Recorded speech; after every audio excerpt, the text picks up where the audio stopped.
everybody, welcome to week 1 of the theme Unmasked. We are officially in October and I'm so excited for spooky season. Let's go watch this video that we have and I'll see you afterwards.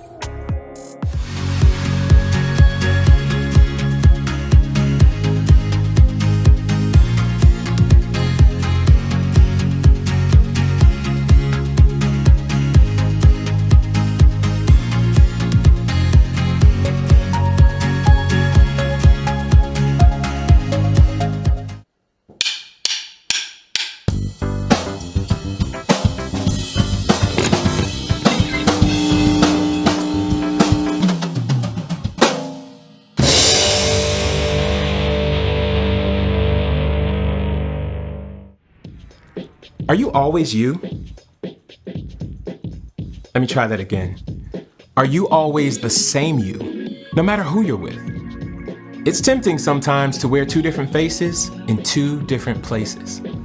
You're polite to your teacher, but you snap at your mom. Or you answer every question in small group, but you don't speak up when a kid at school is being bullied. Or you're always careful with screen time at home, but at a friend's house, you visit websites your parents haven't okayed. You tell yourself you're not lying. Not really. Not with your mouth. But your actions say that you're 2 different people. Instead, you can choose to be truthful in all you say and do. Treat everyone with respect, not just the people who can help you. Choose to always obey your parents, even if they're not around. And if you love building epic Lego creations at home, don't pretend at school you don't like Legos because it might not be cool.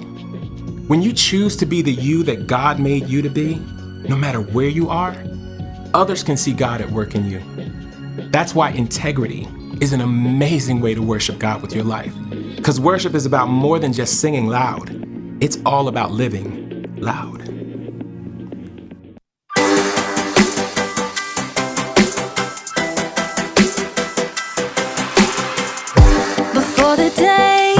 Took a breath, you had a plan for my every step. You promised to always be by my side. I believe that you are the way, you are the truth, you are the light. So I sing this to you. You keep your promises every day. I will believe in everything that you say. Yeah, in the dark I know you're making a way. Jesus, I will trust you.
planet Earth!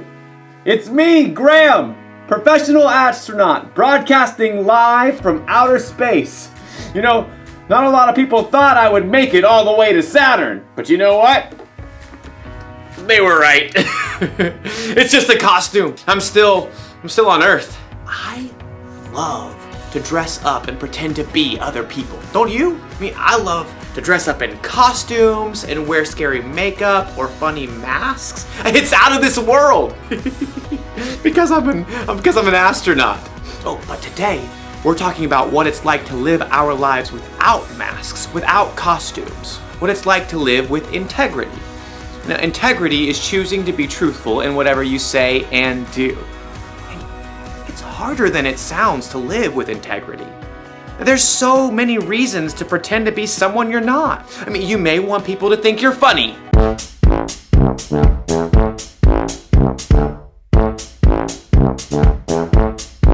You may want your teachers to think that you're smart. E equals MC squared. The capital of Mongolia is Ulaanbaatar. A woodchuck can chuck 32 cords of wood. And you probably want your friends to think that you're cool. Cool kids still dress like this, right? See what I mean? It isn't always easy to just be true to who you are. In today's story, we'll learn about some guys who were under a lot of pressure to be like everybody else. We'll find out if they were able to stay true to who God made them to be. I'll be back in a minute. Instead of a minute, it's a moonit. Because I'm in space. Maybe I should dress up as the clown again. The Bible. It's 66 books of history, stories, letters, and poetry that fit together to form God's one big story.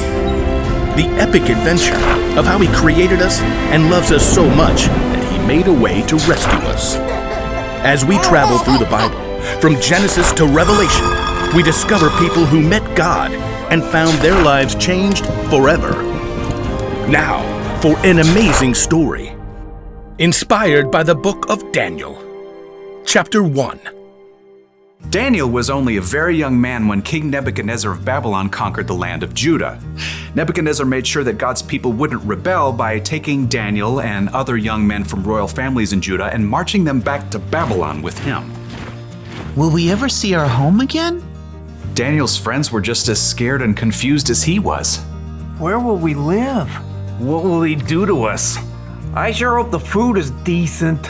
Daniel tried to reassure them as the imposing city gates rose ahead. God will be with us, whatever happens. The king chose the brightest and best young men from Judah and ordered that they receive special training. After 3 years, you will get to be very important and serve me. The chief official Ashpenaz took charge of Daniel and his friends. Tut tut. Those wishy-washy Hebrew names just won't do. You need new ones. New what? Names. Let's see. Daniel, we'll call you Belteshazzar. And you three will be Shadrach, Meshach, and Abednego. Are those names, or is he just sneezing? You'll learn our language, of course. And all the Babylonian writings? Daniel's heart sank as he realized what was happening. The king wanted Daniel and his friends to forget they were God's people. He wanted them to become Babylonians. But Abednego was worried about something else. Hey, I'm about to starve. Any way we can get a bite to eat? Right this way. Ashpenaz led Daniel and his friends to a big table set with mouth-watering foods. Steak. Or those Babylonian buffalo bites. The cake's got at least 9 layers. Only the best, straight from the king's table. Oh, the food smelled delicious. But Daniel pulled his friends aside. Guys, if this food is from the king's table, that means it's been offered to false gods first. Uh-oh, not good. Our new names and training are one thing, but if we eat this food, it's like we're saying we're okay with false gods. But we gotta eat something, man. We can ask for different food, simple stuff that hasn't been offered to the false gods. But that chocolate cake! Abednego! Okay. Daniel and his friends turned back to Ashpenaz. They tried to ignore the delicious smells wafting from the table. This all looks great, but could we eat something that's not from the king's table? It doesn't need to be anything fancy. The king is my master. He's decided what you must eat and drink. What if you don't eat this and he sees you looking worse than the other young men? He might kill me. No matter what Daniel said, Ashpenaz was too fearful to listen, so Daniel approached the guard assigned to take care of them. Please, just test us for 10 days. Give us nothing but vegetables to eat and water to drink. See how we look then. Well, if Brussels sprouts are your thing.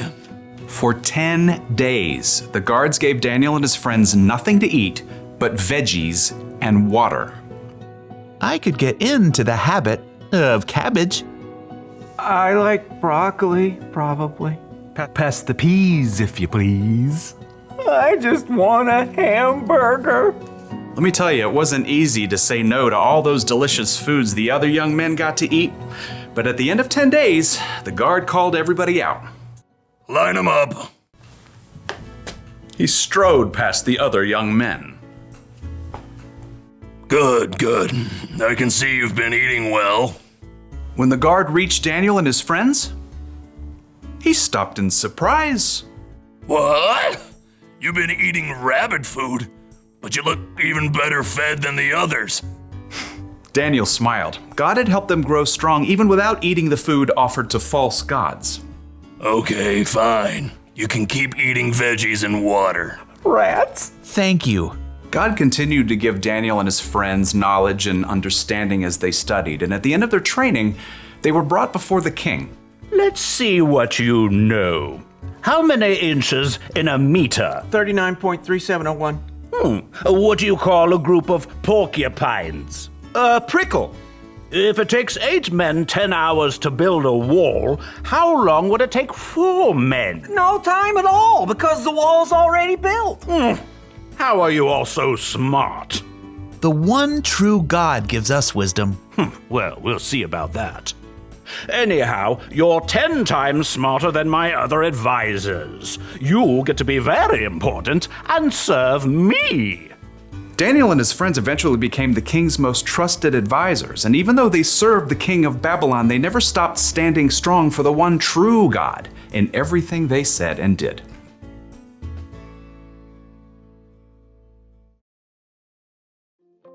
Okay, so Daniel and his friends were in a really bad situation. They were taken from their homes and they were forced to be some king's servant. But even then, they chose to be true to themselves. They chose to live the way God wanted them to live. You see that kind of integrity a lot in the Bible. I mean, think of Jesus. He was always true to himself. Jesus could have gone along with the crowd, but instead he lived the way he knew was true, even when it meant giving up his life for you and me. So how can we be true with our lives? Well, it's great if you want people to think that you're fun or funny, but not if it means, say, hurting someone's feelings to get a laugh.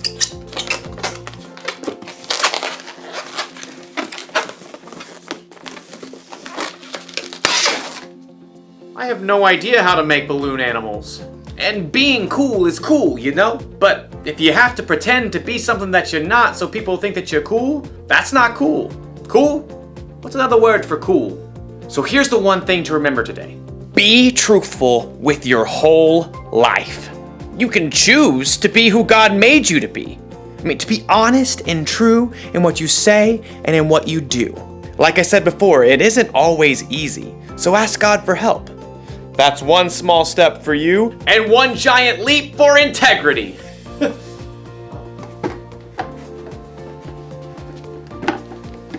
Goodbye.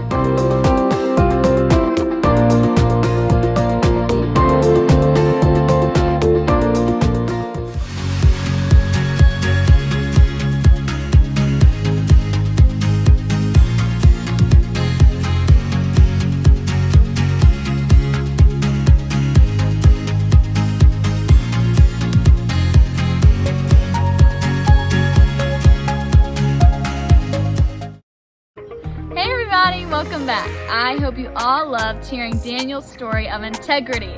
That weird, funny I word means staying truthful no matter what. No matter what other people do or other people say, you stay truthful. That's so important. We know that we can trust God and we know to always stay truthful. Have a great week. I can't wait to see you next time.